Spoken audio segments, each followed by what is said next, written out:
থাকতে পারবে না, তাদের প্রস্তাব আল্লাহর উপর পূর্ণ আস্থা ও বিশ্বাস দিয়ে সংবিধান সুরক্ষতে পারবে না। পরিষ্কার ভাষায় বলছি, আল্লাহর উপর পূর্ণ আস্থা ও বিশ্বাস, বিসমিল্লাহ সহ গোটা সংবিধানের কোন জায়গায় একটা অক্ষর যদি ইসলামের সাথে আর কোরআনের সাথে সাংঘর্ষিক থাকে, আজকে আপনাদের নদীর পায়ে দাঁড়িয়ে বলে দিলাম, গোটা সংবিধানকে পরিবর্তনে নিক্ষেপ করে দেওয়া হবে।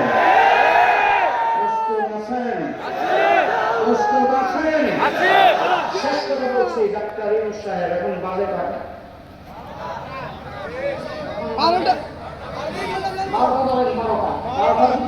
এখানে আছে 6 ঘন্টা, কাউকে সারাদিন হইল 12 ঘন্টা, 12 ঘন্টা যাওয়ার সময় রাত্র ধরে 12 ঘন্টা, 12 ঘন্টা জি 30 ঘন্টা। এরপর আমরা সমাবেশ করবো 6 ঘন্টা,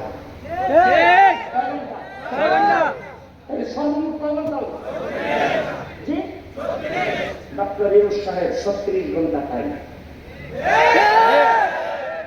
দেখবেন 36 ঘন্টা খান, 36 ঘন্টার ভিতরে কমিশনকে বাতিল করতে হবে। আপনি বাতিল করতে হবে। যদি না করেন, আগামী শনিবার 9:30 থেকে 1টা সময়ের ভিতরে ঢাকার সর্বোচ্চ উত্তর থেকে সারা বাংলাদেশে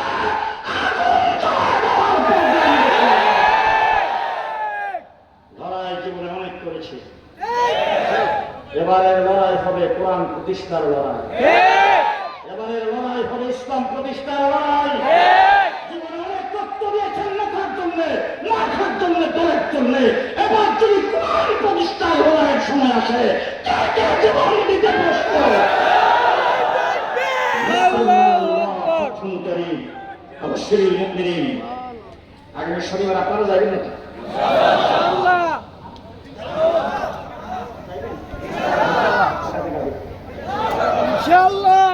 যাইবেন তো ইনশাআল্লাহ?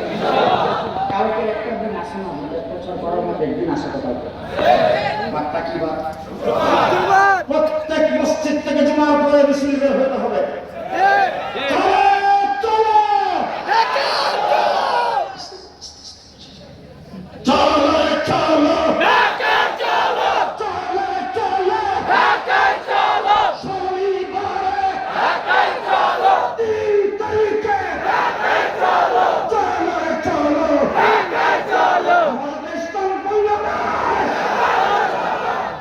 সবাইকে ঢাকায় দাওয়াত রইল, ইনশাআল্লাহ ময়দানে দেখা হবে।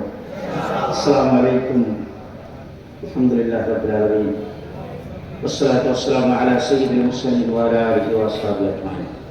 আল্লাহ আমাদের বসাকে কবুল করো, আল্লাহ আমাদের শোনাকে কবুল করো, বলাকে কবুল করো, আয়োজন যারা করেছেন তাদের আয়োজকদেরকে কবুল করো, আমাদের জিন্দেগির গুনাহগুলি মাফ করে দাও। আশেপাশে মাইকের আওয়াজের কারণে অনেকের অসুবিধা হয়েছে, আল্লাহ তাদেরকেও মাফ করে দাও। ইয়া আল্লাহ, অনেকের ঘুমের ব্যাঘাত হয়েছে, তাদেরকেও মাফ করে দাও। যারা